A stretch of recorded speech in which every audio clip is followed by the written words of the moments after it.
Now, there was some good news today. The Prime Minister confirmed that Australia's remaining troops in Afghanistan are going to be coming home. This comes just hours after US President Joe Biden announced the withdrawal of US troops, and this effectively ends the 20-year war. I've got to tell you, I celebrate this development, but I do so with a relatively heavy heart. You see, Australia has paid a very heavy price for seemingly little gain. Afghanistan remains a corrupt basket case of a country.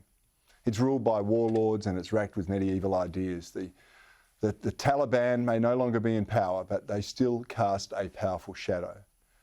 And one can easily understand how they may emerge again when the Afghanis are actually left to their own devices. It truly pains me to think of Australian lives lost, and I have to say many more damaged through these past decades. And I question, for what? Our intentions at the turn of the century entering Afghanistan were honourable. Deposing a barbaric regime that was providing safe haven to terrorists in the aftermath of the 9/11 atrocities was, I believe, a worthy goal. And I'm proud to say I supported it at the time. However, over time, I came to question the seemingly endless deployments, the rotation after rotation after rotation, on what I considered to become a futile quest. You see, war doesn't change an ancient culture. Only the people can do that. And to me, too few in Afghanistan to have the heart for it. They seem to want the West's money, but they wanted their Taliban too. And I've wrestled with this and I've discussed it repeatedly with some of those who are at the pointy end of our operations in Afghanistan. Those in our special forces, the SAS and the commando regiments. None wanted to think that their brother's blood spilled or the battered bodies and minds of their comrades were suffered for no avail. Now, only the passage of time will demonstrate if they are right. I hope that they are. However, the decision today will have almost immediate implications for our ADF and for Australia's global responsibilities.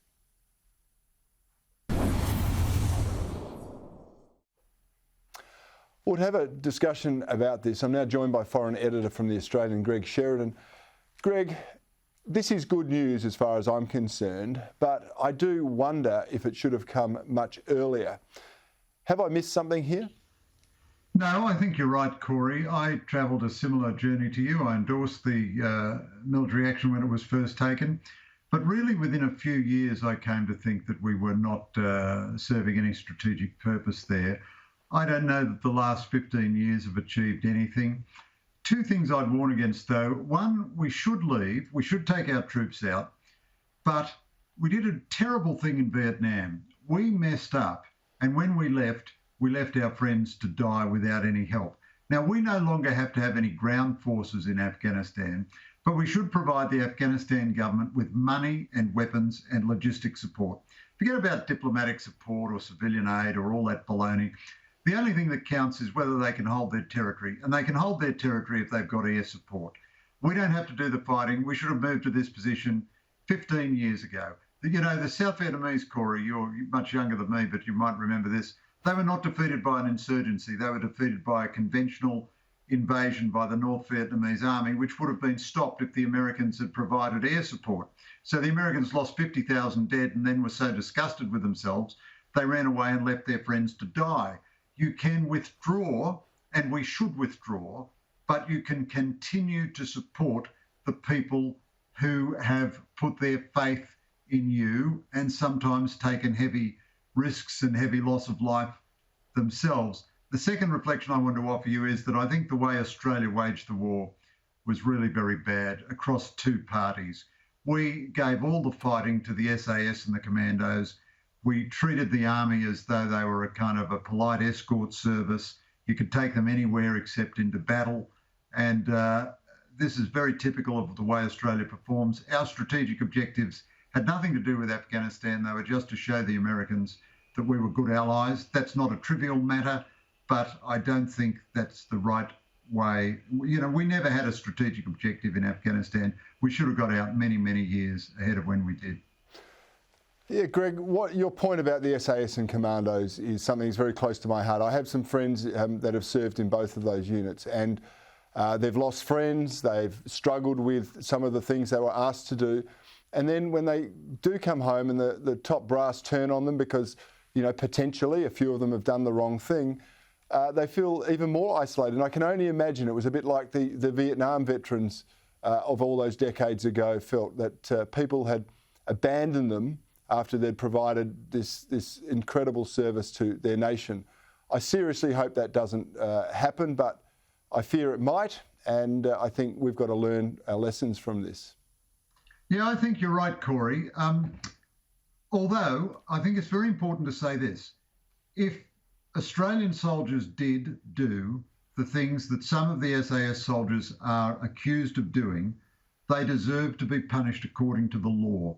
Australian soldiers must obey the rules of law, they must obey the rules of engagement, and they must behave as decent, civilised human beings. You don't lose moral agency in wartime. And it looks as though some of this has come out because some of their comrades were truly disgusted at what is alleged to have happened.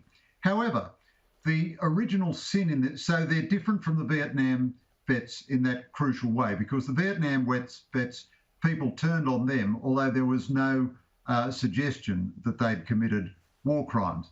However, a lot of things need to be said in favour of the SAS. The first is, it seems the vast majority did not engage in this kind of behaviour whatsoever. And secondly, nothing is yet proved.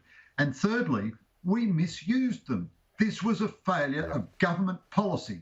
And it would be typical to blame it all on a few NCOs, non-commissioned officers, because they're the easiest people to blame. So there was a failure of leadership and oversight in the field, but there was a fundamental failure in the federal government of both persuasions. If this really was a serious matter to us, then we should have deployed several thousand Australian troops, taken responsibility for a province, and used the troops in battle. Instead of which we went back again and again and again to the same group, the same small group of men who are always willing to serve. And that doesn't excuse any crimes by any soldier, but it's surely contributed mightily to what seems to have happened. I absolutely agree with you, and I think that's an excellent point. On a broader scale, though, what does this mean for international relations? You've got the Americans that are withdrawing, and perhaps they're maybe eyeing that there might be potential other conflicts around the globe that they may have to get involved in, which fills me with dread, quite frankly. And what does it mean for Australia's role in the world if we are no longer part of this giant coalition that was looking to make a difference in Afghanistan? Well, much as I criticise the Australian governments of both political persuasions for the way they waged war in Afghanistan, we did, in a sense, achieve our own national aim. We enhanced our alliance relationship with the Americans, who felt that our soldiers were very effective in Afghanistan. But one of the really bad consequences of Afghanistan and Iraq for Australia and for the world is that it deformed the force structure decisions and the nature of the American military over the last 20 years. So over the last 20 years, Americans have been waging what turned out to be quite futile nation-building attempts in Iraq and Afghanistan. And we all drank the Kool-Aid of this counterinsurgency theory, which turned out to be pretty ineffective. And whereas the old Cold War model would have been much better, identifying our friends, getting them to promise they weren't going to commit genocide against their own people and they weren't going to attack us, and then helping them with money and weapons. Instead of which we tried to build nations in Iraq and Afghanistan. We failed absolutely. But in the meantime, that meant the US did not adapt its military force to meet the burgeoning, vastly greater challenge. So China is now a near peer competitor and is muscling around the Indo-Pacific, seizing territory, engaging in border disputes, intimidating neighbours. There is an overwhelming need for American maritime military capability in the Indo-Pacific, but it has spent 20 years on ground campaigns in Afghanistan and Iraq. 10 years ago, it had 100,000 soldiers in Afghanistan. If you've got 100,000 deployed, that means you've got 100,000 recently off deployments and 100,000 training to go on deployments.